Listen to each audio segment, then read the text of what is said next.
Papa Dudut. Magandang araw sa inyo at sa mga kabarangay natin na nakatutok sa Barangay Love Stories. Isa ako sa mga libu-libo ninyong tagapakinig at panatiko ng inyong programa sa radyo.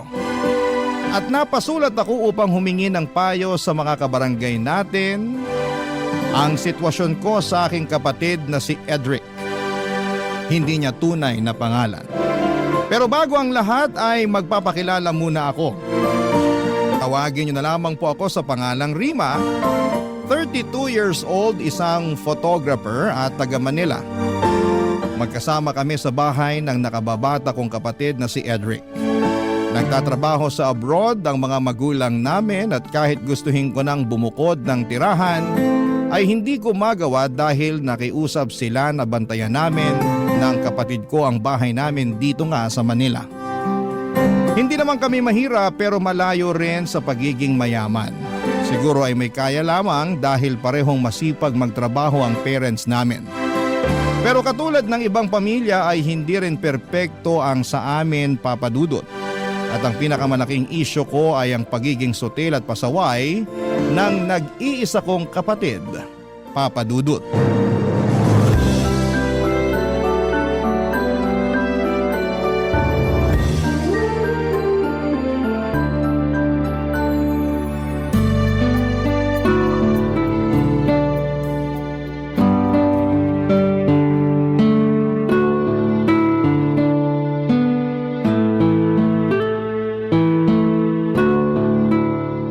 Kainis naman tong engot kong kakampi. Ay, takti! Bakit nawala ng connection? Ano nangyari? Nakuha mo pa magtanong? Di ba halata? Pinatay ko yung wifi. Anak ng tokneneng naman, Ate Rima. Bakit mo ginawa yun? Kita mo naglalaro ako. Oo nga, nakikita ko. Pero naiirita ako sa'yo eh. Wala ka nang ginawa maghapon magdamag kundi maglaro. Pati ba naman paglalaro ko, issue sa'yo?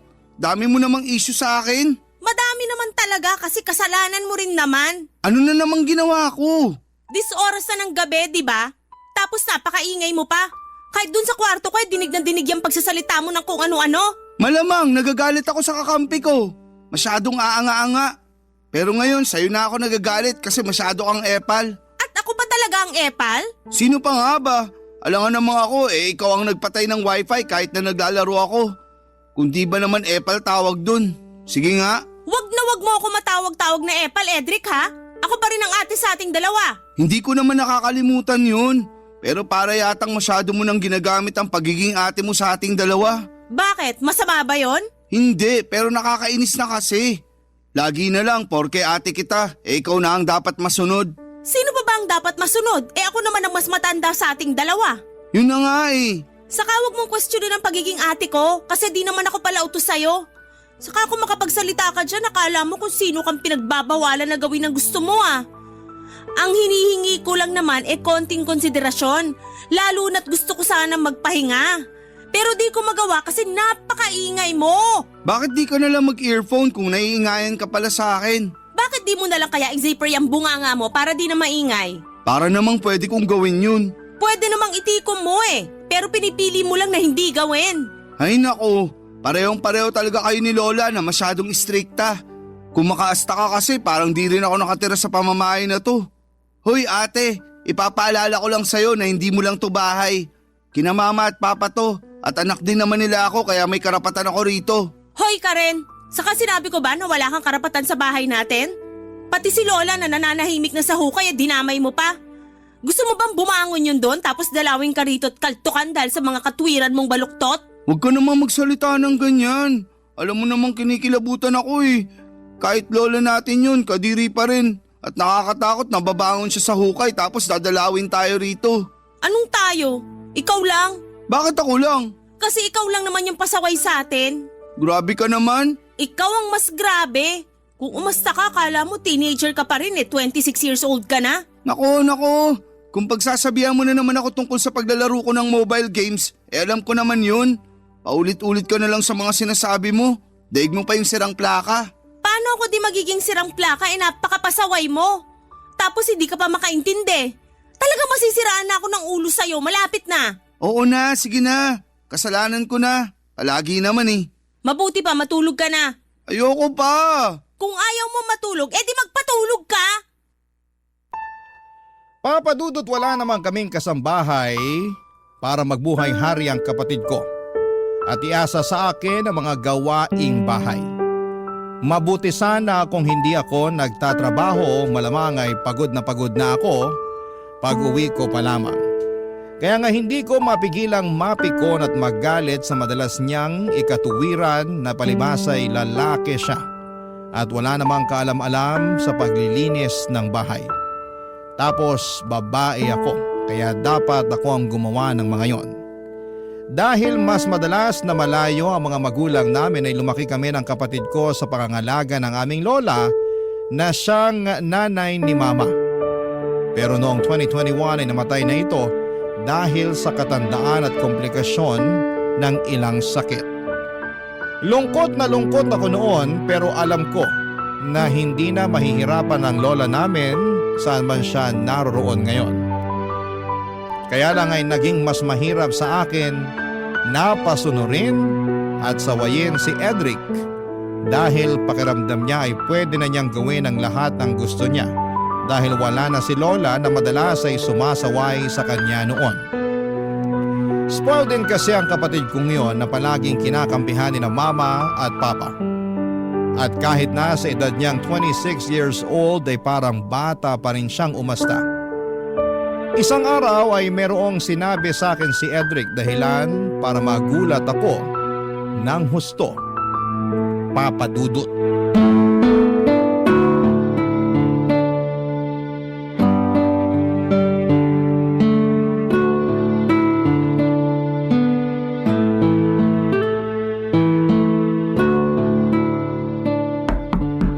Bukas yan.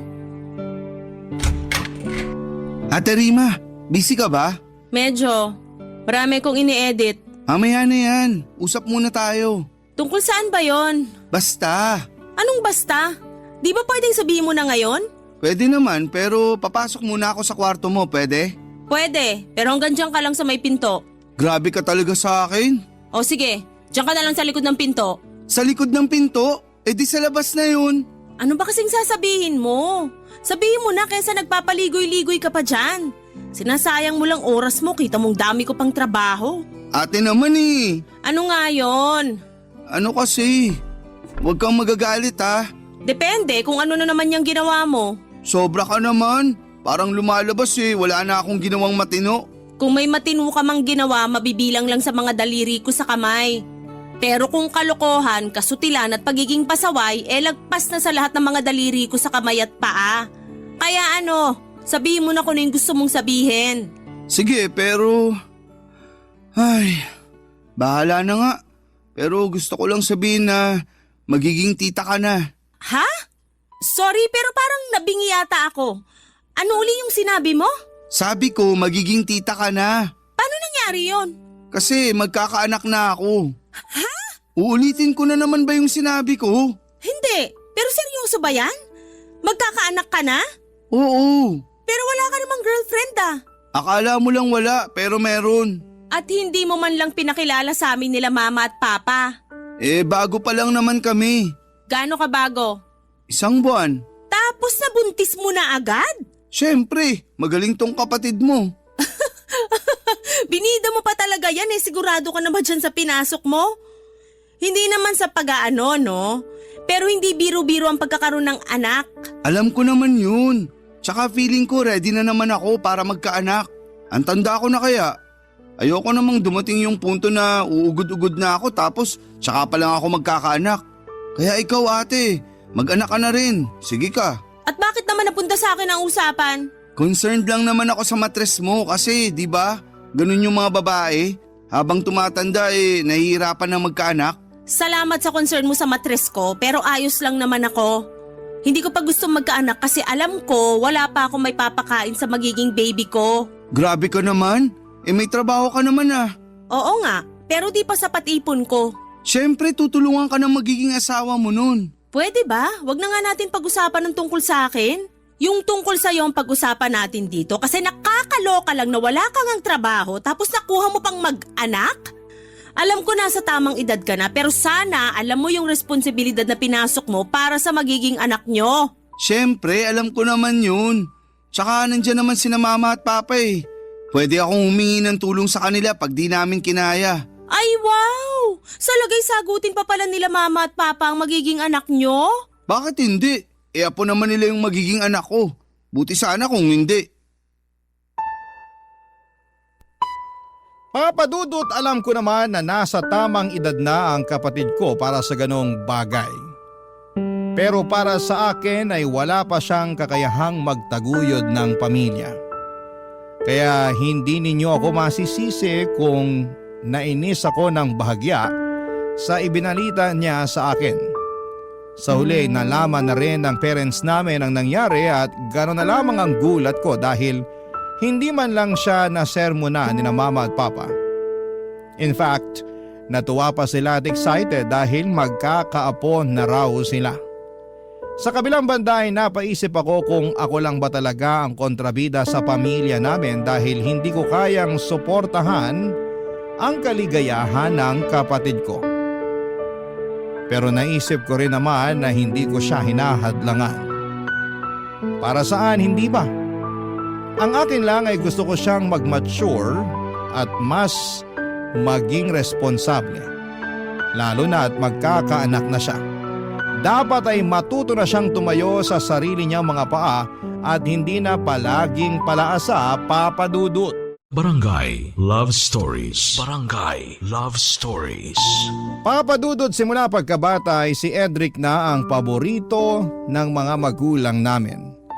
Sinasabi lang nila na pareho nila kaming paborito dahil mga anak nila kami pero ramdam na ramdam ko na mas higit ang pagmamahal nila sa kapatid ko. Nung una ay kinakalungkot ko yon pero sa huli ginawa ko na lamang inspirasyon ang bagay na yon para tumayo sa sarili kong mga paa. Buti na lamang sa aming dalawa ni Edric ay ako ang paborito ng lola namin. Sa pagpapatuloy ng sulat ko ay hindi ka nagtagal ay pinakilala sa amin ni Edric ang babaeng nabuntis niya.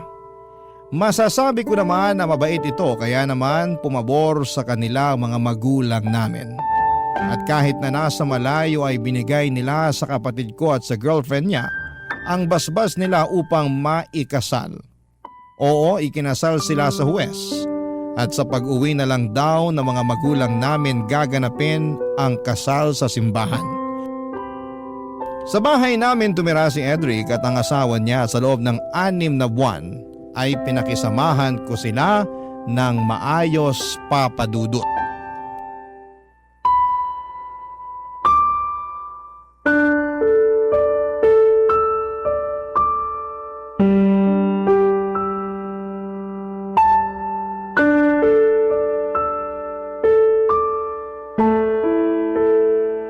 Ay, takte naman! Bopols, wagas! Imbis na pa ganito, pa ganon. Edric, kailan mo planong hugasan yung mga pinggan dun sa lababo? Mamaya na! Kanina ka pa mamaya ng mamaya eh. Ikaw nga, kanina ka pa utos ng utos dyan. Aba, bakit naman nagagalit ka dyan? Kasi masyado kang utosera. Sabi-sabi ka pa nun na di ka pala utos. Pero pati paghuhugas ng pinggan sa akin mo pa inaasa. Kita mong busy ako oh. Naglalaro ako, di ba? Ay, takte! Wala na. Talo na kami nag-dial sa'yo. At bakit ako sinisisi mo? Sino pa ba sisisihin ko? Yung asawa ko wala naman dito kasi nasa trabaho. Buti pa yung asawa mo kahit buntis ang sipag-sipag magtrabaho. Tapos ikaw na naturingang lalaki nga pero nandito lang sa bahay at naglalaro lang ng mobile games. Paghuhugas na nga lang ng pinggan gagawin mo at paminsan-minsan pagwawalis pero hindi mo pa rin ginagawa. Maawa ka naman sa akin. Galing pa akong trabaho at pagod na pagod ako pero sa lagay mukhang ako pa yata maghuhugas sa mga pinagkainan mo dun sa lababo. Nanggigitata na yun saka naninigas na yung tirang kanin. Di mo man lang binabaran ng tubig. Dami mo namang ebas eh. Kung ayaw mong hugasan, edi wag. Huwag ka na magsalita dyan. Kairita lang at karindi sa tenga. Dinamay mo pa yung asawa ko. Kinumpara mo pa ako sa kanya, di nga yung nagrereklamo. Siya naman may sabi na sayang daw kung magre-resign siya sa trabaho. Lalo't pinaghirapan niya yung posisyon niya ngayon. Kaya pinagbigyan ko. Oh, ikaw, anong plano mo sa buhay? Hihilata ka na lang dito sa bahay at maglalaro ng mobile games hanggang mga anak-asawa mo? Bakit ka ba kasi nakikialam sa amin? Hindi naman sa nakikialam ako. Pero curious lang ako at concerned para sa pamilya nyo. Alam ko naman na wala na akong pake rito. Pero hindi ko lang mapigilan pagsabihan ka lalo na nakatira tayo sa iisang bubong. Para sa akin responsibilidad ko yon kasi ate mo pa rin ako. May katapusan din pagiging ate mo sa akin, lalo na may asawa na ako. Wow ha? Tingin mo ba gusto ko na pinagsasabihan ka pa rin? Siyempre ayoko na kasi nakakasawa na rin. Lalo na parang wala ka namang naiintindihan sa mga sinasabi ko. Kaya lang kung hindi ako, sino magsasabi sa'yo? Pasalamat ka nga may pakialam pa ako sa'yo at sa pamilya mo. Imbis na tingnan mo ng negatibo yung ginagawa ko, bakit hindi ka nalang magpasalamat kasi pinagmamalasakitan kita? Mamaya sa huli sisihin mo pa ako kasi hindi kita pinagsabihan. Tapos ako pa sasabihin mong maraming sinasabi? Totoo naman eh. Marami ka naman talagang sinasabi na hindi na dapat sabihin. Hindi ka lang marunong makinig. Lagi mong minamasama lahat ng pangaral namin sa'yo ni Lola. Tapos tingin mo pa sa amin kaaway mo. Bakit, hindi ba? Hindi naman talaga kasi pamilya tayo. Pamilya raw. Totoo naman ah. Kung pamilya tayo, dapat sinusuportahan mo ako sa desisyon ko nung mag-asawa. Kaso hindi eh. Anong hindi pinagsasasabi mo dyan? Mukha kasi hindi ka masaya nung pinakilala ko sa inyo nila mama at papa yung mapapangasawa ko. Nakasimangot ka pa nga nun. Parang pinagsakluban ng langit at lupa ang itsura mo. Kay Rita. Hoy, bago mo ako akusahan ng ganyan, sana binalikan mo muna lahat ng maayos sa pakikisama na ginawa ko sa inyo ng asawa mo nung tumira siya rito. Kung makapagsalita ka, masyado mo na akong hinuhusgahan dahil lang sa reaksyon ko nung time na yon. Saka bakit di ako magiging masaya? Ewan ko. Siguro naiinggit ka sa akin kasi naunahan kitang maikasal. Hindi ako inggit sa'yo, no? Ayoko na lang magsalita. Buti pa maghugas ka na ng pinggan dyan. Kainis naman eh. Ayoko nga maghugas ng pinggan. Papadudot masasabi kong mabait ang napangasawa ni Edric. Masipag din ito sa bahay. Pag walang trabaho kaya naging close nga kami. Pero nasa kapatid ko talaga ang problema dahil akala ko ay magbabago na siya lalo na at magkakaanak na rin sila.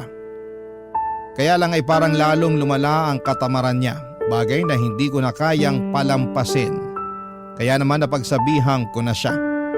Bale, ang asawa niya kasi ang nagtatrabaho sa kanila at ang kapatid ko ay nasa bahay lang. Kaya lang noong kalagitnaan ng 7 buwan ng tiyan ng asawa ng kapatid ko ay nag-early labor siya. Kaya naman na-confine siya noon sa ospital. Nanatili siya doon ng halos 1 buwan bago nag-decide ang mga doktor na isisaryan na siya. Ako ang nag-asikaso ng mga papeles ng asawa ng kapatid ko mula pagka-ospital hanggang makalabas sila ng baby niya dahil hindi naman maaasahan si Edric. Kahit nakakapagod ay masaya naman ako. Lalo noong ligtas na silang nakauwi na sa bahay namin. Mabilis na nagdaan ng 6 na buwan ang kapatid ko ang naatasang mag-alaga sa anak nila habang nagtatrabaho ang asawa niya. Kaya lang ay meron palang ginawang kalokohan si Edric. Dahilan para magkalamat ang relasyon nila ng asawa niya. Nagkaroon kasi siya ng kabit, bagay na kinagalit ko ng husto. Pero dahil likas na mabait ang asawa niya ay mas pinili na lamang nitong makipaghiwalay ng landas sa kapatid ko kasama ang kanilang anak. Makaraan lang ang 1 buwan ay dinala ni Edric sa bahay namin ang kabit niya at ipinakilala pa sa akin, Papa Dudut.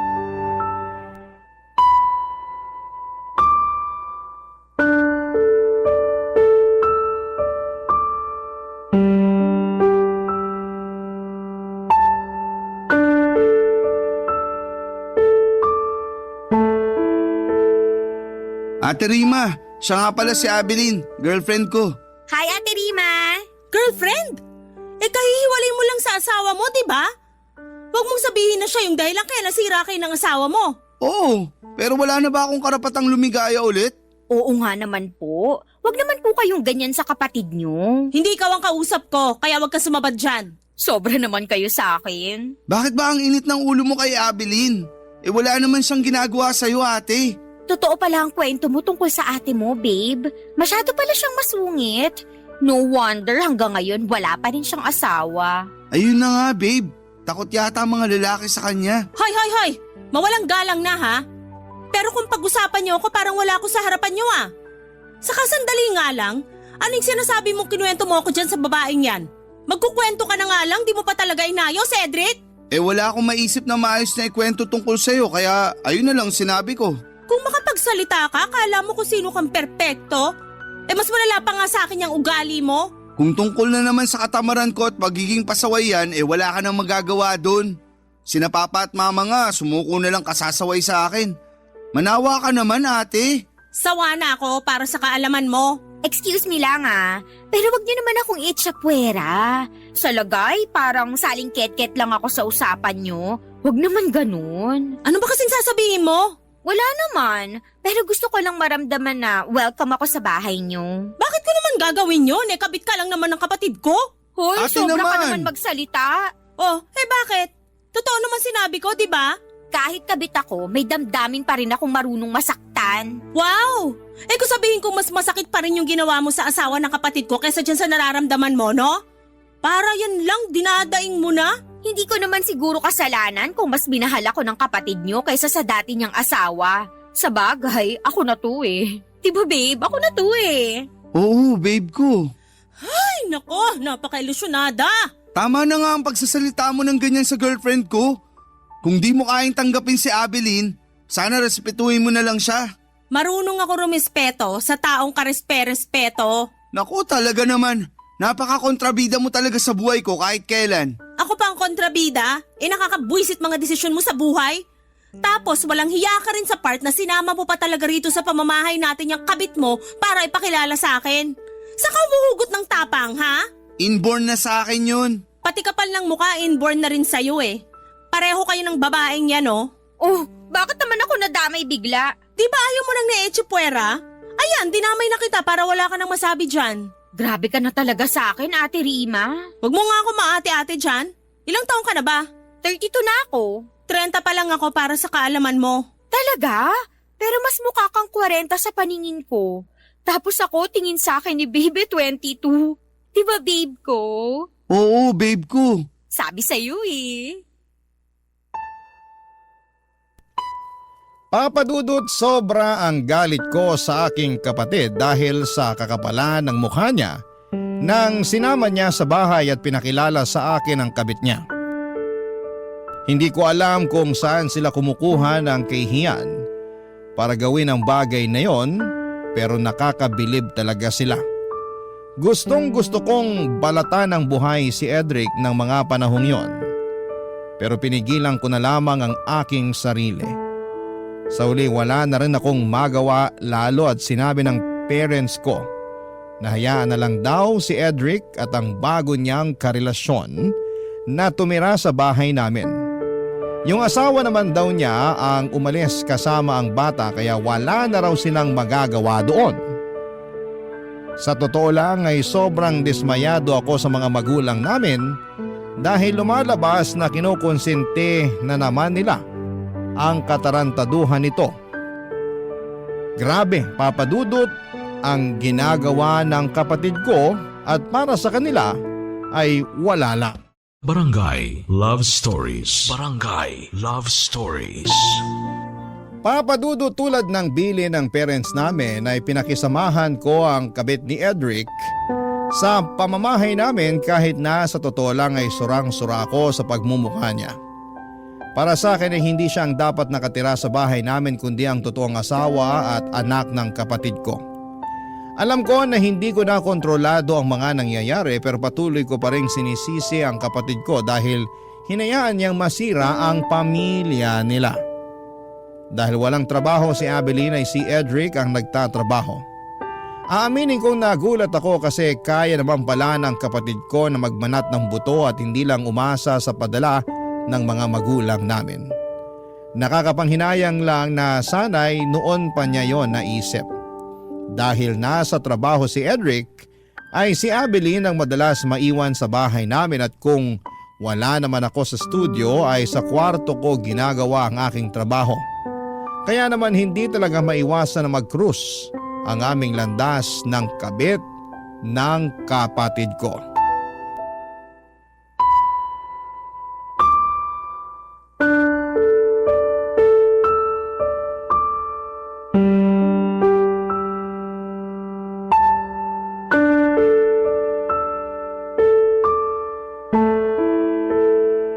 Ate Rima, pwede bang mag-request ng ulam mamaya? Kasi nagsasawa na ako sa purong isda. Ganun ba kayo rito sa bahay? Wala bang karne naman? Lapit na ako magkakaliskis at buntot oh. Ay wow! Ikaw pa talaga na walang ambag sa pagtira rito sa bahay ang malakas sa loob mag-request ng ulam? Sobra ka naman sa walang ambag. Totoo naman eh. Kaming lahat dito, pati na rin mga magulang namin ay nagtatrabaho. Ikaw lang ang buhay reyna rito. Bagay talaga kayo ng kapatid ko kasi nagbuhay-hari rin niya nun sa dati niyang asawa eh. Balita ko nga yung asawa ni Babe ang nagtatrabaho at hindi siya. Pero di yun uubra sa akin dahil gusto ko may provider's mindset ang lalaki. Para naman may pambubuhay siya sa amin ng magiging anak namin. Yun ang ideal man ko. Kung yan palang ideal man mo, sana sinama mo na rin doon na hindi pamilyado yung lalaking makakarelasyon mo. Hindi ko naman siguro kasalanan na single ang pakilala sa akin ni Edric noon. Tapos nagkagustuhan na lang kami. Huli na nung inamin niya na may asawa at anak na pala siya. Oh, alam mo naman pala eh. Pero bakit pinagpatuloy mo pa rin ang pakikipagrelasyon sa kanya? Na-in-love na nga kasi ako. At wala na akong magagawa kasi tumibok na yung puso ko para kay Edric. Wala raw magagawa. Ang sabihin mo, ginusto mo rin talaga na manira ng pamilya ng may pamilya. Bakit ka ba ganyan sa akin? Kailan mo ba ako hindi susungitan o iinsultuhin sa tuwing nag-uusap tayo, ha? Hindi porket ate ka ni Edric, akala mo hindi na rin kita papatulan. Dapat ko bang ipagpasalamat yung di mo pagpatol sa akin? Kilala kitang mahilig pumatol, lalong-lalo na sa may asawa. Bakit ba kasi tayo nakarating dyan? Nagre-request lang naman ako ng masarap na ulam mamaya. Kapal talaga ng mukha mo! Hindi ka kapalan ng mukha yun kasi may karapatan naman ako. Wawa? Anong karapatan yun? Ni magwalis ng sahig kahit ang dumi na at marami nang nagkalat na buhok ni hindi mo man lang magawa. Puro ka na lang higa, hilata at panay ka rin cellphone. Sa umaga di mo man lang mapaglutuan ng almusal yung kapatid ko kaya laging gutom bago pumasok ng trabaho. Di mo rin siya mahandaan ng pananghalian kasi tirik na ang araw pero naghihili ka pa sa higaan. Sinubukan ko naman ipagluto ng almusal si Edric, kaso nasunog ko lang yung itlog sa bacon kaya hindi niya na nakain. Tapos nung pinabaunan ko siya ng pananghalian, nagreklamo siyang hilaw daw yung kanin. Kaya ending, nag-order na lang siya ng makakain niya online. Simula nun, sinabi ko sa sarili ko na hindi na ako makikialam sa kusina niyo. Kaya pala pati paghuhugas ng pinggan ng mga pinagkainan nyo naman hindi mo pa magawa? Ano ba ako rito? Katulong nyo? Tagaluto ng pagkain nyo, tagahugas sa mga pinagkainan nyo? Kasi kung oo, sobra namang kakapal ng mukha nyo. Huwag ka nang magalit. Pamilya naman tayo, di ba? Excuse me? Hindi tayo pamilya para sa kaalaman mo. Kahit kailan, hindi mo mapapalitan ang posisyon ng asawa ni Edric sa pamamahay na to. At kahit kailan, hindi kita ituturing na kaano-ano. Mangilabot ka nga sa pinagsasasabi mo. Alam mo, ayaw din naman kitang maging pamilya eh. Mamaya, mahawa pa ako sa kasungitan mo, di maaga naman akong tumanda at pumangit niyan. Sinasabi mo bang mukha ko matanda at pangit? Ay, hindi lang mukha kasi matanda ka na talaga sa kapangit.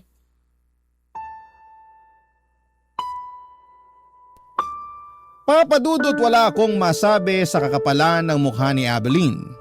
Biglang bumalik ang lahat ng galit ko sa kanya dahil sa pagsira niya sa pamilya ng aking kapatid. Gusto ko sana siyang sabunutan ng mga panahong yon. Pero nagpigil pa rin ako dahil ayokong ibaba ang aking sarili na kapantay niya. Alam ko na maling magtanim ng galit sa isang tao pero hindi ninyo ako masisisi kung bakit ko nararamdaman yon ng mga panahong yon. Habang tumatagal ay nagiging masikip na ang pamamahay namin para sa aming tatlo, nina Edric at Abeline. At kahit na nagsabi na ako noon sa mga magulang namin na gusto ko nang bumukod, ay hindi nila ako pinayagan. Ayaw din naman daw kasi nila na maiwan lagi sa bahay ang kinakasama ng kapatid ko, lalo at nagtatrabaho ito. Wala akong nagawa sa pakiusap ng parents namin kundi ang sundin sila. Mabilis na lumipas ang isang taon, Papadudot. Pinakisamahan ko ng maayos ang kinakasama ng kapatid ko pero hindi pa rin talaga mapigilan ang pagbabanggaan namin ni Abeline kahit na anong lawak ng pangunawa ko sa kanya, Papadudot.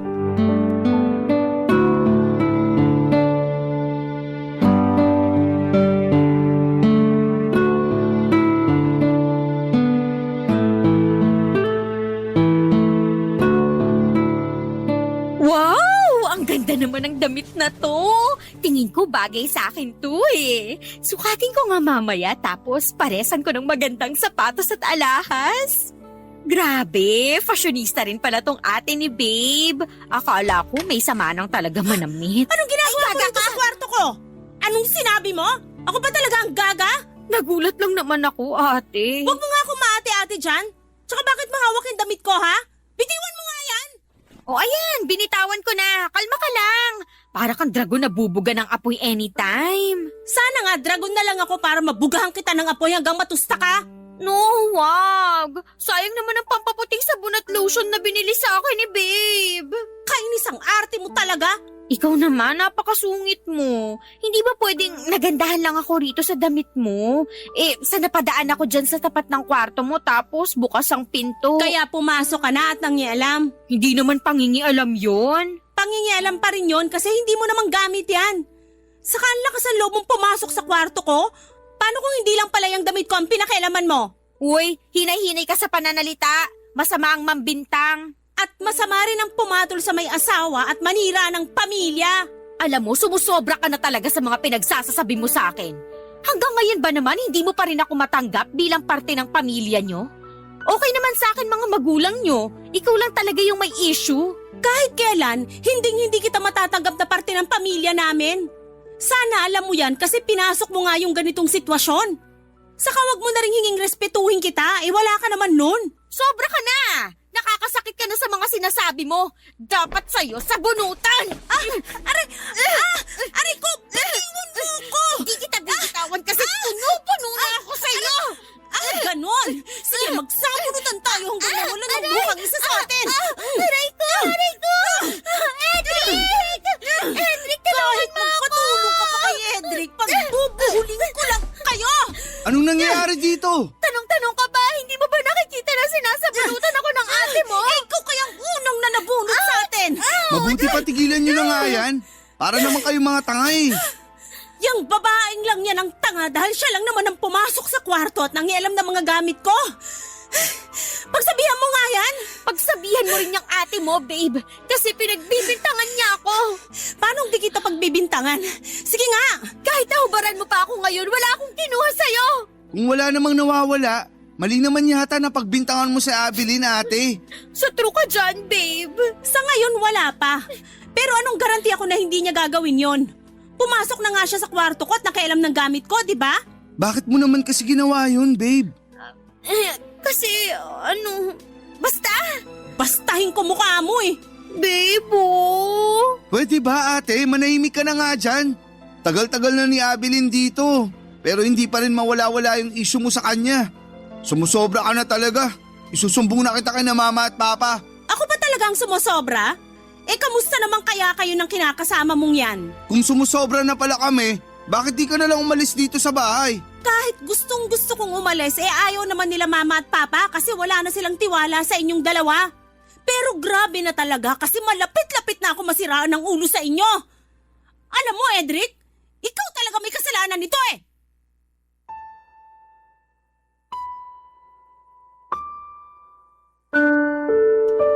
Papadudot sobrang sama ng loob ko sa kapatid ko at sa kinakasama niya ng mga panahong yon. Hindi ko na sila mapakisamahan at nasusura na ako sa mga pagmumukha nila. At kahit na gustuhin ko mang umalis ay hindi ko magawa dahil ayaw kong payagan ng magulang ko. Sinubukan ko naman na tanggapin si Abilene sa pamilya namin pero hindi ko talaga kaya. At hindi ko na alam kung ano ang gagawin ko. Sana ay mapayuhan ako ng mga kabarangay natin kung ano nga ba ang dapat kong gawin. Pero tingin ko naman ay alam ko na. Sadyang gusto ko lang na may mag-push sa akin para gawin ang bagay na naiisip ko. Sa kasalukuyan ay buntis na ang kinakasama ni Edric at mas naramdaman kong lalong lumiit ang bahay namin para sa aming tatlo. Tingin ko ay hindi rin naman talaga alis ang kapatid ko kasama ang kabit niya sa pamamahay namin kaya gusto ko ulit kausapin ang mga magulang namin na payagan na akong bumukod.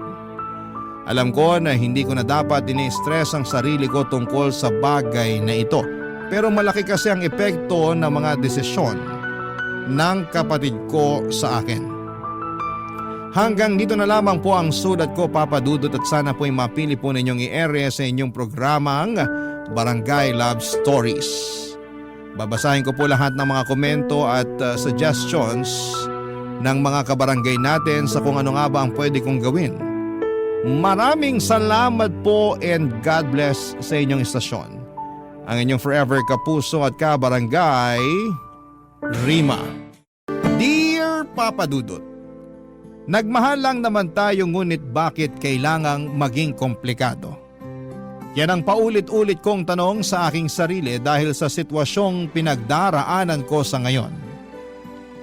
Sabi ng mga matatanda ay kailangan nating pag-isipan ng mabuti kapag pumasok tayo sa isang relasyon. Kaya nga matagal-tagal din simula nang naisipan kong oras na para bumuo ako ng sarili kong pamilya. Masasabi ko kasi na hindi ako swerte sa pag-ibig at marami-rami na rin akong kabiguan na naranasan sa nakaraan.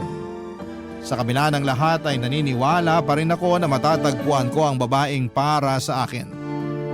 Bago ko ituloy ang pagkukwento ay gusto ko munang bumati ng isang maganda at mapagpalang araw sa lahat ng mga kabarangay natin na nakikinig sa Barangay Love Stories.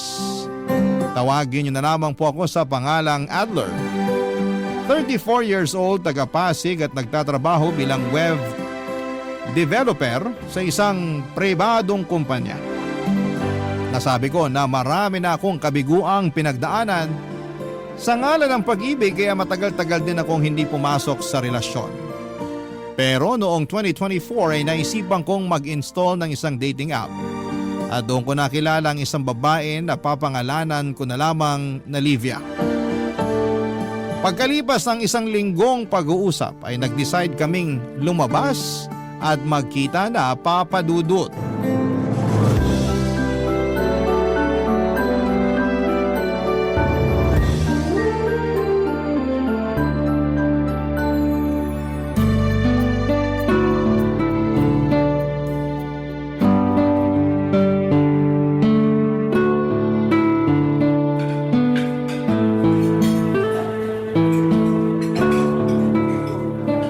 Ganda naman dito. Cozy ng ambience. Masarap and affordable din ang food. Malakas ang aircon at hindi crowded. In fairness, ang galing mong humanap ng date spot.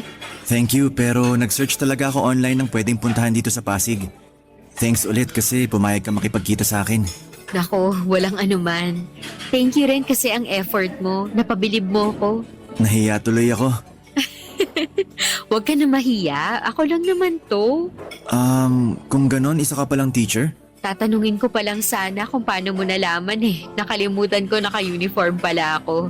Galing din kasi ako sa school. Kaya nga mas na-appreciate ko na pumayag ka makipagkita sa akin.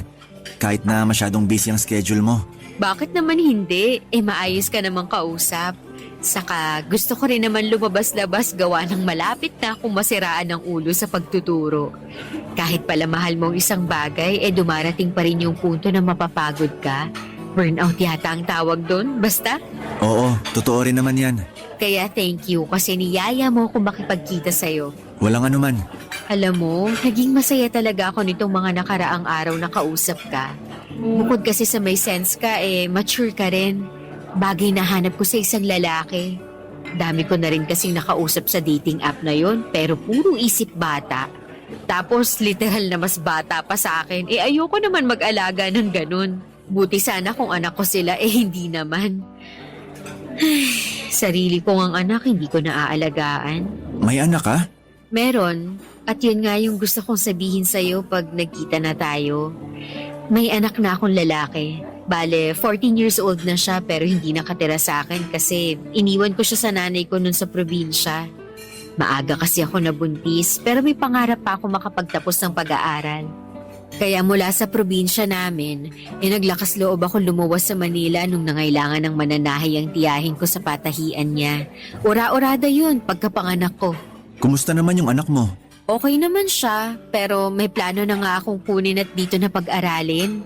Siyempre, lumalaki na rin yung anak kong yun at gusto ko naman siyang alagaan, lalo mahina na rin ang nanay ko. Tama rin naman yung desisyon mo, lalo anak mo siya.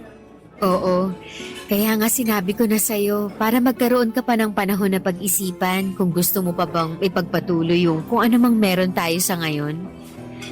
Kung gusto mong mag-level up, ganun, kasi syempre nasa dating app tayo, di ba? Ibig sabihin, naghahanap tayo ng partner. Pero kung ayaw mo naman, kasi nga may anak na ako, maiintindihan ko naman. Ayos lang din sa akin kung pagkakaibigan na lang ang may bibigay mo. Hindi ko na rin naman mababago ang nakaraan ko. Na-appreciate ko na sinabi mo yung tungkol sa anak mo. Pero hindi ko muna masasagot yung tanong mo kung gusto ko pa bang ipagpatuloy yung kung anong meron tayo. Pwede mo ba akong bigyan ng ilang araw para makapag-decide? Oo naman, wala yun. Go ka lang. Naiintindihan kita kasi kung ako yung nasa posisyon mo, hihingi rin ako ng ilang araw para makapag-decide. Hindi naman masama yun, lalo na naniniwala ako na gawain yun ng mga matatanda. Grabe naman sa matatanda. Oh, bakit? Hindi ba? I mean, mga adult, mga mature person, ganun. Alam ko naman ang ibig mong sabihin. Binibiro lang kita.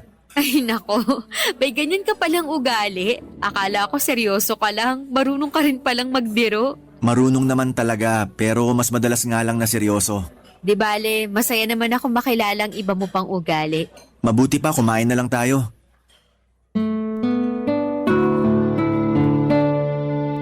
Papadudot, aaminin ko na nagulat ako sa ipinagtapat sa akin ni Livia at bagyang hindi nakaimik kaagad. Pero na-appreciate ko ng husto ang pagsasabi niya sa akin ng katotohanan at pagbibigay sa akin ng panahon upang pag-isipan kung gusto ko pang magpatuloy sa aming relasyon. Wala namang kaso sa kanya kung umayaw ako dahil tama rin naman siya nang sabihin niyang hindi na niya mababago ang kanyang nakaraan. Kung ilalarawan ko si Livia, masasabi kong maganda siya, mabait at kuwela. Ang dami niyang kwento, halos hindi nga maubusan kaya na-enjoy ko ng husto ang pagkikita naming yon. At kahit na nakakapanibago dahil noon lang ulit ako may kinitang tao, ay pakiramdam ko ay matagal na kaming magkakilala ni Livia. Siya kasi yung tipo na hindi ka maiilang kasama. Kumbaga'y komportable lang dahil marunong siyang makibagay at magaling magdala ng usapan. Sa pagpapatuloy ng sulat ko, tulad ng sinabi ni Livia, ay pinag-isipan ko kung gusto ko pa bang mag-level up sa aming relasyon. Yun bang higit pa sa pagkakaibigan ng turingan namin sa isa't isa? Makalipas ang 2 linggo ay nakapag-decide ako na handa naman akong tanggapin ang anak niya at ituring na parang sa akin, lalo na at nahulog na rin ako ng gusto kay Livia. Hindi nagtagal ay niligawan ko siya, Papa Dudut. Naging kami at niyaya ko na sila ng anak niyang tumira sa bahay ko.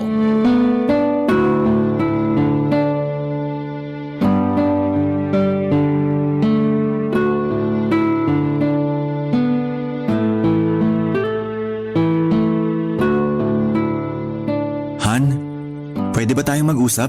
Oo naman, tungkol saan? Sa anak mo. Bakit? May nangyari ba? Ewan ko, pero parang nahihirapan akong pakisamahan yung anak mo. Meron kasi siyang ugali na hindi ko maintindihan. Tsaka ginagawa ko naman lahat para mapalapit kami sa isa't isa. Kasi nga parang tunay na anak na rin ang trato ko sa kanya. Kaso siya yung mukhang ayaw eh. Hindi naman siguro sa ganun. Yun kasi yung nararamdaman ko. Buti sana kung ngayon lang nangyari to. Matagal na rin. Matagal na? Oo, Gaano na katagal? simula nung lumipat kayo rito. Akala ko ba okay naman lahat? Di ba tinanong ko pa nga sa'yo kung kumusta tayo? Yung setup natin, tapos sabi mo maayos naman. Akala ko totoong maayos kaso may issue ka pala sa anak ko. Hindi naman siguro issue ang tawag doon. Nagsasabi lang naman ako ng nararamdaman ko. Sige nga, ano bang ginawa sa'yo ng anak ko para maramdaman mo yan? Sinusupladahan niya ako. Hindi pinapansin. Di rin kinakausap. Pag nilalapitan ko siya para makipag-banding, lumalayo siya. Mas gusto niya pang kaharap yung cellphone o di kaya laptop niya. Yun lang naman pala eh. Akala ko kung napano ka na dyan. Anong yun lang naman pala? Hindi naman big deal. Kung sa'yo hindi, pues sa akin big deal yun. Siyempre gusto kong mapalapit sa anak mo. Ando na tayo. Pero nagbibinata na yung anak ko. Kahit nga sa akin na nanay niya, hindi siya masyadong close. At ayos lang naman yun dahil yung mga ganyang edad, mas gusto nila yung may personal space sila. Tungkol naman dun sa sinabi mong sinusupladuhan ka niya, hayaan mo't kakausapin ko. Mali naman na gawin niya yun sa'yo. Ako nang bahala dun, wag mo nang masyadong isipin. Thanks, Han. Oh, bakit parang malungkot ka pa rin? Wala lang. Meron yan sabihin mo na. Wala nga sabi.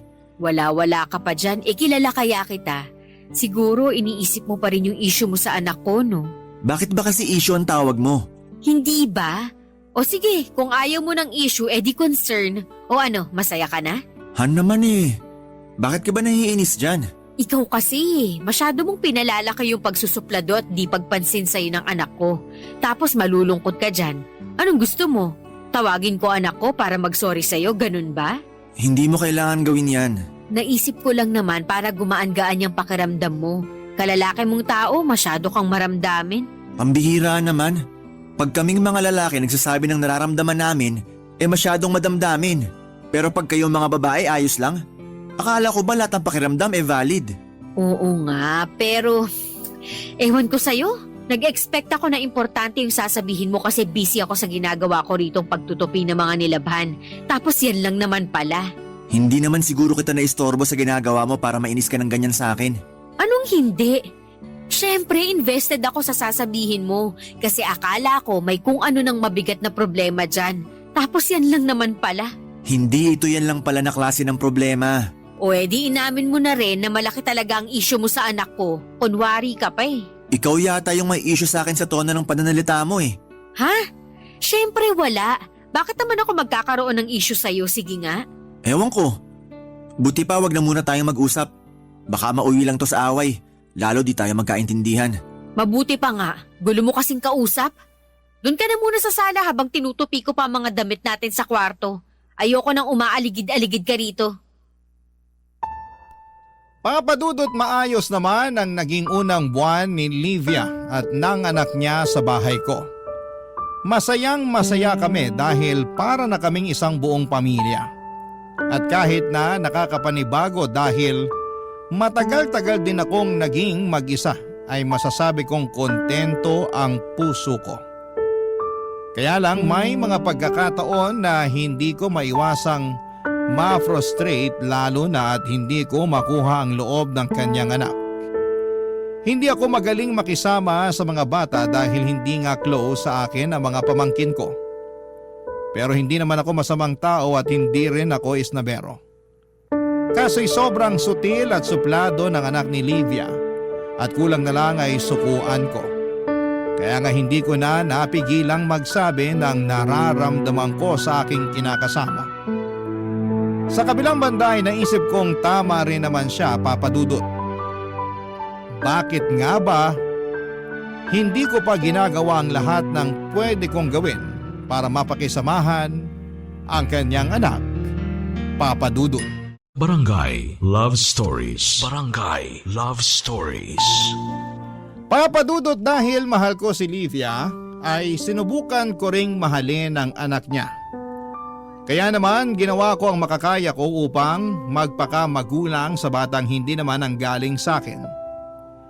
Noong mga panahong yon, bago kami nagsama sa isang bubong ng girlfriend ko ay nagtatrabaho siya bilang teacher sa isang pampublikong paaralan. Pero nag-decide siya na mag-resign upang matutukan ang pag-aalaga sa kanyang anak. Simula nang kunin niya ito sa magulang niya. Gusto raw kasi niyang bumawi sa mga panahong hindi niya ito nakasamang lumaki. Bagay na hindi ko naman tinutulan dahil kaya ko naman silang buhaying mag-ina. Kaya nga nagpakaasawa at tatay ako sa maliit naming pamilya ni Livia at masaya naman ako sa sitwasyon naming yon. Pero nakarinig ako ng mga komento mula sa aking malalapit na kaibigan nung binanggit ko ang tungkol sa setup namin ni Livia. Karamihan sa kanila ay napapatanong kung bakit ako pumayag. Pero wala naman akong naisip na dahilan bakit hindi. Sa kabilang banda ay hindi ko pinayagan na makaapekto sa akin ng mga sinabi nila. Dahil buhay ko naman ito at nasa tamang edad na ako upang mag-decide para sa amin ng kinakasama ko.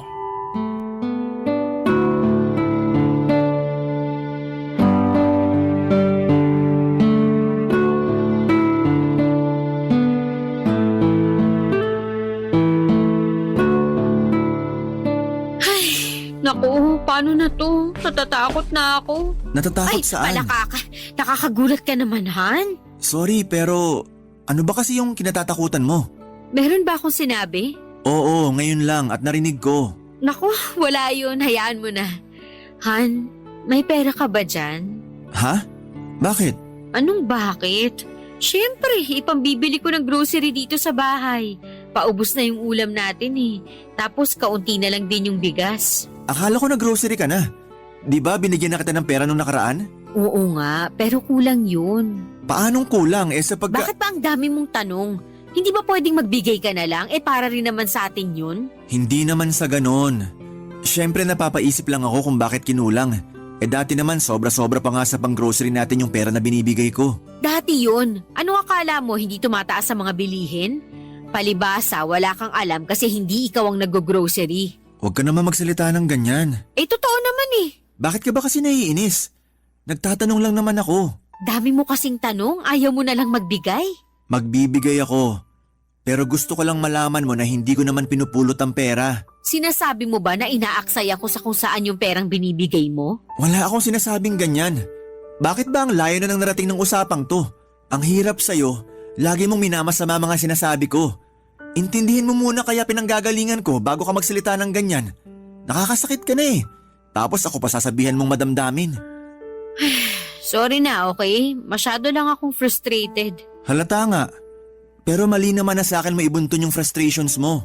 Kaya nga nagsusorry na ako. Ano pa bang gusto mong gawin ko? Lumuhod ako at magmakaawa sa'yo na patawarin mo ko? Hindi. Pero gusto kong sabihin mo sa akin yung dahilan kung bakit ka nagkakaganyan. Alam kong may nangyari kaya sabihin mo na sa akin. Ha naman eh, kailangan mo pa ba talagang malaman? Oo, kasi paano kita matutulungan, di ba?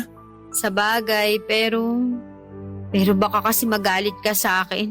Kilala mo ako na pasensyosong tao. Pero mas magagalit ako kung hindi mo sasabihin. Sige na Han, sabihin mo na.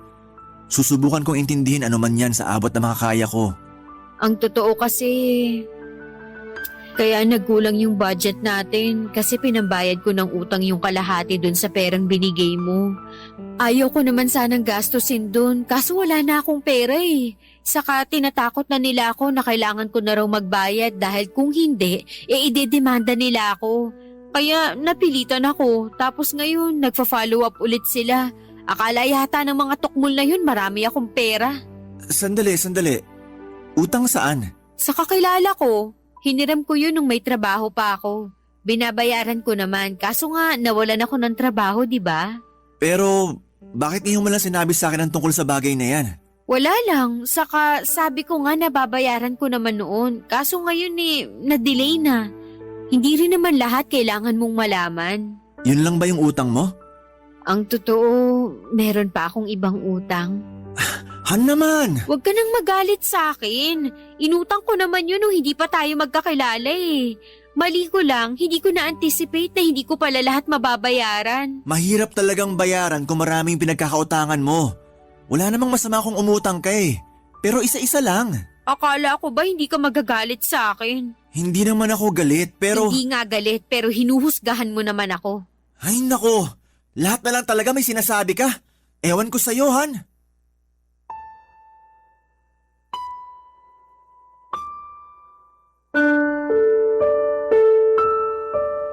Papadudot, magdadalawang buwan pa lamang kaming magkasama sa isang bubong ni Livia nang mangyari ang bagay na yon. At sa totoo lang ay hindi ko naitago ang gulat at pagkadismaya ko nang aminin niya ang tungkol sa mga pinagkakautangan niya. Alam ko naman na normal na nagkakautang ang isang tao pero hindi ko akalain na marami pala siyang nahiraman, hindi lang pera kundi mga produkto mula sa mga tao at ilang credit company. Alam kong frustrated si Livia pero mas frustrated ako lalo na at wala siyang trabaho at sa akin siya umaasa ng perang pambayad sa mga yon. Pero dahil mahal ko siya ay pinalagpas ko yon. Tinulungan at sinuportahan ko siyang makapagbayad sa mga pagkakautang niya sa kondisyon na hindi na siya mangungutang nang hindi nanghihingi ng permiso sa akin. Sumang-ayon naman si Livia at sinabi niyang pagsisikapan niyang makapaghanap ng trabaho upang makatulong sa pagbabayad ng mga utang niya. Plano kasi niyang maging private tutor online noong nag-resign siya sa pagtuturo. Bagay na hindi ko naman tinutulan pa. May advantage rin kasi ang trabahong yon katulad ng matututukan niya ang kanyang anak habang kumikita siya ng pera, Papa Dudut.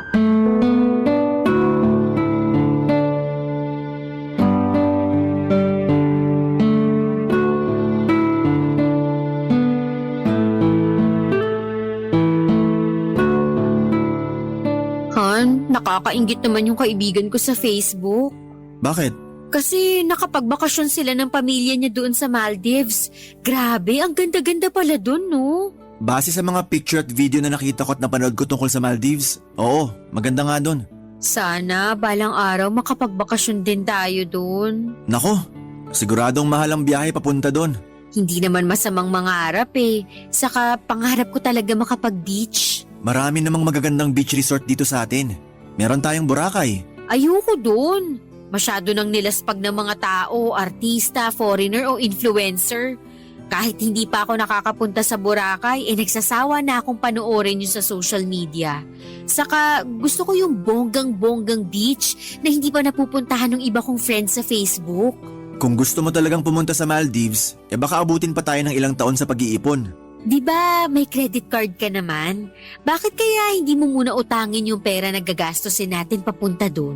Hindi haabot ang credit limit ko. Tsaka sinasabi ko sa'yo na masyadong mahal ang gagastusin natin. Kung gusto mo talagang mag-beach, dito na lang sa Pilipinas. Ano ba yan? Kuripot mo naman? Ako pa talaga ang kuripot? Nakikipagtawaran lang naman ako sa'yo. Sinabi ko bang hindi tayo magbi-beach kung talagang gusto mo? Sa imposible talaga yung gusto mo na mag-Maldives tayo. Di mo ba yun naiintindihan? Naiintindihan naman, lalo ikaw lang ang may trabaho sa ating dalawa tapos may mga utang pa akong binabayaran mo rin. Ayan naman pala Tapos gusto mo pa ako mangutang para lang pambakasyon natin. Parang hindi naman yata wais yun, Han. Malulubog tayo niyan Sorry na. Masyado lang yata ako nainggit sa kaibigan ko kasi buti pa siya nakapag-enjoy at naipasyal ng asawa niya sa magandang lugar katulad ng Maldives. Huwag mo naman sana akong ikumpara sa asawa niya. Hindi ko naman pinupulot ang pera na ginagastos natin. Hindi naman kinukumpara at hindi ko rin sinasabi na pinupulot mo ang pera. Masyado kang malisyoso Sinabi ko lang naman yung nararamdaman ko. Alam ko, pero sana naisip mo rin kung ano na lang ang mararamdaman ko. Pambihirang buhay naman to. Kailangan pa pala kita munang isipin bago ako magsabi. Baka sa susunod, kimkimin ko na lang tong nararamdaman ko tapos madepress ako. Bakit naman kailangan umabot sa ganun? Totoong senaryo lang naman itong pinag-uusapan natin. Ewan ko kung bakit umabot sa ganun. Siguro kasi masyado ka lang praktikal na wala sa lugar. Ako pa ang wala sa lugar? Sino kaya ang hindi pinag-iisipang mabuti ang mga utang niya? Ako ba yung pinariringgan mo? Sino pa ba? May ibang tao pa ba rito bukod sa ating dalawa? Ewan ko sa'yo, nakakainis ka. Nakakainis ka rin. Kasi ngayon ko lang nalaman na masyado ka ring maluho. Tapos daig mo pa yung batang nagtatantrums kapag di na pagbigyan ng gusto mo. Hayaan mo, pag ako nakapagtrabaho, pag-iipunan ko talaga yung pang Maldives ko. Tapos hindi kita isasama. Maiwan ka rito at mag-inggit ka sa mga magagandang picture na isasend ko sa'yo sa messenger. Okay lang naman sa akin na maiwan dito dahil di ako mahilig mag-beach. Oo nga pala, introvert ka nga kasi. May masama ba sa pagiging introvert? Wala. Pero kung ako sa'yo, labas-labas din para makisalamuha sa ibang tao. Sige ka, baka magulat ka na lang year 2030 na tapos akala mo 2024 pa lang. Ewan ko sa'yo, Han. Hindi na kita naiintindihan. Buti pa, maliligo na muna ako para mahimasmasan. Ang gulo mo kausap. Hindi nagtagal ay nakapag-tutor na si Livia at nagsimula na siyang kumita ng pera. Pero ako pa rin ang nagbabayad ng bills namin at sumasagot sa grocery. At kahit wala siyang ambag ay hindi ko na yon kwestiyon dahil marami rin siyang binabayarang utang. Pero hindi pa rin maiwasan na magkaroon siya ng lapses sa pagbabayad lalo at napupunta sa pagbili ng kung ano-anong material na bagay na madalas ay hindi naman niya kailangan. Ang perang kinikita niya ay nauubos lang. Sa huli ay sa akin pa rin bumabagsak ang lahat ng bayarin. Habang tumatagal ay pakiramdam ko ay pabigat ng pabigat ang pagdadala ko ng buhay kasama si Livia at ang kanyang anak. Bukod kasi sa kanya ay sobrang hindi ko talaga mapakisamahan ng batang yon. Palasagot, hindi makausap ng matino kasi puro kasarkastikuhan ang alam at hindi rin marunong gumalang sa mga nakakatanda sa kanya. Ewan, Papa Dudut, pero umabot na ako sa punto na parang ayoko na silang uwiang mag-ina sa sarili kong pamamahay. Barangay Love Stories. Barangay Love Stories. Papa Dudut, malapit ko na tuloy isipin na tama ang mga kaibigan ko nang sabihin nila sa akin na hindi magandang ideya na minadali ko ang pakikisama sa babaeng may anak. Ibang usapan na raw kasi kapag may batang involved tapos ay hindi ko pa kasundo. Parang mabigat kasama sa bahay, which is totoo naman. Bukod doon ay umasa ako na pagsasabihan ni Livia ang anak niya katulad ng sinabi niya sa akin noon pero hindi naman niya ginawa yon. May isang beses na sinabihan niya ako na bata yon at dahil ako naman ang nakatatanda ay hayaan ko na lamang at ako na lamang daw ang mag-adjust. Doon ko nga na-realize na hindi pala biro ang pagkakaroon ng anak, lalo na kung hindi mo kasundo at mapasunod. May mga paraan akong naiisip pero ayoko namang gawin dahil baka ibang maging interpretasyon ni Livia. Baka isipin niya inaaway ko ang anak niya kahit gusto ko lang namang pagsabihan o sawayin. Pansin ko kasi na kahit sutil ang anak niyang yon, ay mahal na mahal niya. Mas pinagtatanggol pa nga niya kesa sa akin kaya alam ko na hindi niya ako kakampihan kahit na magunaw man ang mundo. Isang araw ay merong nangyari dahil upang pagdalunan namin, yon ang husto ng kinakasama ko, Papa Dudut.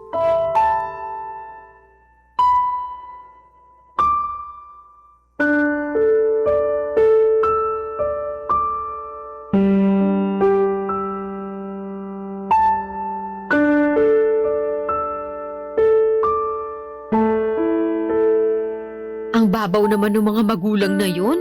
Akala mo inano ng anak ko yung mga anak nila. Nananakot pa na ipapabarangay kami kung hindi ako mangangako na pagsasabihan ko ang anak ko. Kaloka? Hindi naman din kasi tama yung ginawa ng anak mo sa mga anak nila, Han. Ha? Anong hindi tama? Hindi tama na mambuli ng kapwa mo estudyante. Maling-mali yun. Kaya tama lang na pagsabihan mo ang anak mo para matuto at di na niya gawin ulit. Bakit ganyan ka magsalita? Lumalabas na kinakampihan mo pa yung ibang tao kaysa sa amin ng anak ko Hindi naman yata patas yun, Adler. Hindi naman sa ganun yun. Ganun na rin yun. Ayan ka na naman eh. Minamasama mo na naman sinasabi ko. Paano hindi ko mamasamain sobra ka magsalita sa anak ko?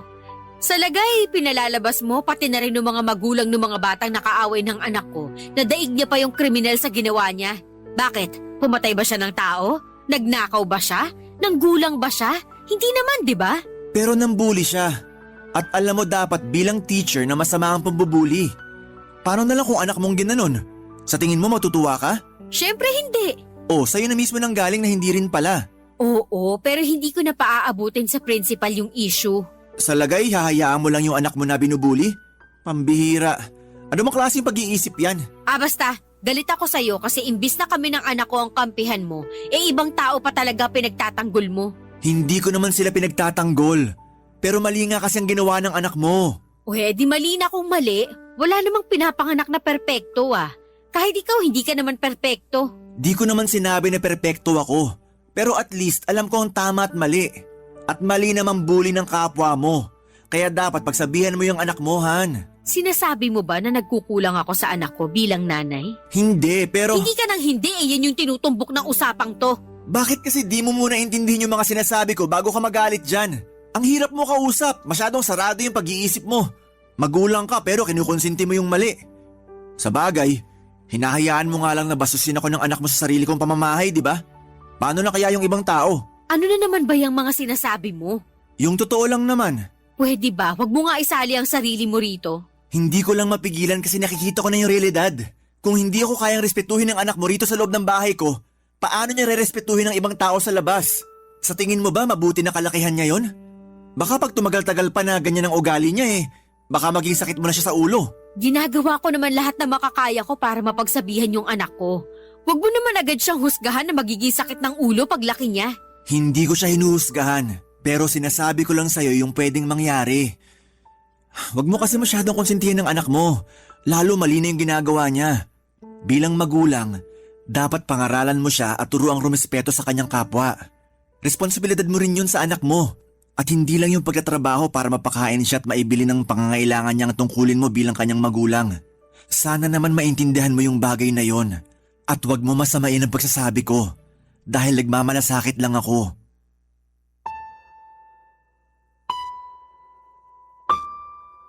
Papadudot, hindi ko akalain na ako pala ang mas lumabas na masama kahit na yung anak naman niya talaga ang mali sa ginawa nitong pambubuli. Hindi ko rin mapigilang madismaya sa asal ni Livia noong kinampihan niya pa ang anak niya at kinunsinte sa ginawa nito. Ilang araw din kaming hindi nagpansina ng kinakasama ko pero nagkabatire naman kami, Papadudot. Katulad ng dati, pinagpasensyahan ko sila at pinalagpas ang mga nangyari. Kaya lang pakiramdam ko sa araw-araw na lang na nagdaraan ay nababawasan na ang pagmamahal ko kay Livia. Paulit-ulit kasi akong nadidismaya sa mga desisyon niya sa buhay. Sa ugali niya at sa pakikitungo niya sa akin. Isama niyo pa yung anak niya na kay bata-bata pa pero napaka-barumbado na. Isang beses nagsuggest ako na ipa-counseling niya ang kanyang anak pero na-offend si Livia. At sinabihan ako ng pagalit na hindi raw baliw ang anak niya para gawin ang mga bagay na yon. Nasabi ko na lang tuloy sa sarili ko na suko na ako at gusto ko na lamang kumawala sa aming relasyon. Papadudot.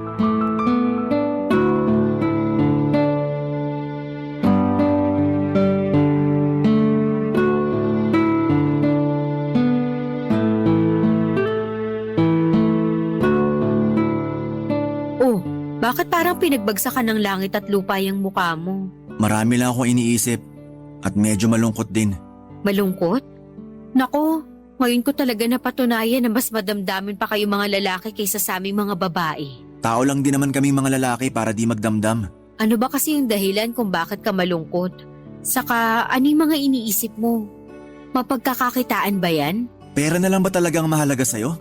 Hindi, pero mahalaga naman kasi ang pera. Ewan ko sa'yo, Han. Parang hirap na akong intindihin ka kasi di mo naman ako maintindihan. Paano kita maiintindihan hindi mo naman sinasabi ko anong iniisip mo? O kung meron nga ba talaga para malaman ko? Para lang sa kaalaman mo, hindi ako manghuhula. Gusto mo talagang malaman? Oo, sabihin mo. Iniisip ko lang naman na gusto ko na makipaghiwalay sa'yo. Ano? Anong ano? Bakit mo biglang naisip yan? Bakit mo gusto makipaghiwalay sa akin, ha? Kasi pagod na ako. Pagod na akong pakisamahan kayo ng anak mo. Ano ba kasing ginawa namin ng anak ko sa'yo, ha? Bakit bigla ka na lang napagod ginagawa naman namin lahat para maging okay tayo, di ba? Oo nga. Ginagawa mo kasi sabi ko. Kapag di ko naman sinasabi, wala kang ginagawa Madalas minamasama mo pa yung mga sinasabi ko. Saan na lang ako lulugar niyan? Sige nga. Parang ang unfair naman na bigla mong gusto makipaghiwalay ng dahil sa bagay na pwede naman nating pag-usapan at ayusin. Pinag-uusapan naman natin, di ba? Pero palagi na lang ba ako yung mag-iisip ng pwede nating gawin para mag-workout ang relasyon natin? Kasi kung oo, gusto ko lang din malaman mo na napapagod na rin ako. Buti sana kung sinusunod mo lahat ng mga sinasabi ko. Karamihan dun binabaliwala mo. Bakit? Kasi di naman tayo kasal kaya parang wala akong karapatang magsalita sa pamamahay na to? Na hindi ko naman totoong anak yung anak mo kaya di ko pwedeng pagsabihin at itama? Kasi kung yun lang naman din ang tingin mo sa akin, mas mabuti pa nga na maghiwalay na tayo. Unfair na kung unfair. Pero wala na akong pakialam. Please, Adler. Huwag mo naman akong hiwalayan. Hindi mo na ba ako mahal? Hindi mo na ba kami mahal ng anak ko? Mahal ko kayo. Pero napapagod na nga ako. Hindi ko na alam kung anong tamang gawin. Kaya ang naisip mong solusyon yung pakikipaghiwalay? Oo. Pues dyan ka nagkakamali. Kung mahal mo ko, hindi mo kami bibitawan ng anak ko. Nangako ka sa amin na tatanggapin mo kaming mag-ina, di ba? Tinanggap ko naman kayo ah. Pinatira ko kayo sa bahay ko. Tinuring kong parang tunay na anak ang anak mo. Nangarap din ako na balang araw, mapapakasalan kita. Yun naman pala eh. Kaya bakit ka makikipaghiwalay? Pagod ka lang naman. Pwede pang mawala yan. Tapos marirealize mo na hindi ka makipaghiwalay sa akin. Hindi ko lang naman to naisip ng isang beses. Maraming beses ko na itong pinag-isipan bago ko sinabi sa'yo. Kaya nga desididong-desidido na ako. Pag-isipan mo pa ulit kahit isang beses.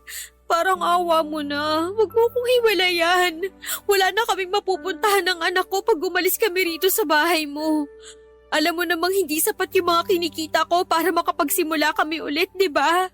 Tapos, nagbabayad pa ako ng mga utang ko. Sana lang kami pupulutin yan. Kawawa naman kami. Hindi ko na siguro problema ang bagay na yan. Lalo ginawa ko naman ang lahat para maging maayos ang pagsasama natin bilang pamilya. Kaya nga ako naman ang gagawa ng paraan. Huwag mo lang akong hiwalayan. Huwag mo lang kaming paalisin ng anak ko. Aminado naman ako na nagkulang din ako sa iyo eh. Sa atin kasi mas nananaig yung ugali ko, yung pride ko, kaysa intindihin yung mga pangangailangan mo. Kaya pangako ko sa iyo na magbabago na ako at pagsasabihan ko na rin yung anak ko. Gagawin kong lahat para maging mabuti na bata siya. Bigyan mo lang ako ng isa pang pagkakataon. Nakikiusap ako sa iyo.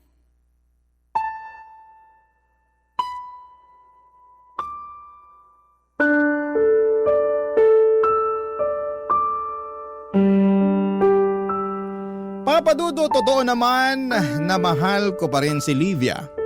Kaya hindi ako nakipaghiwalay sa kanya noong araw na yon.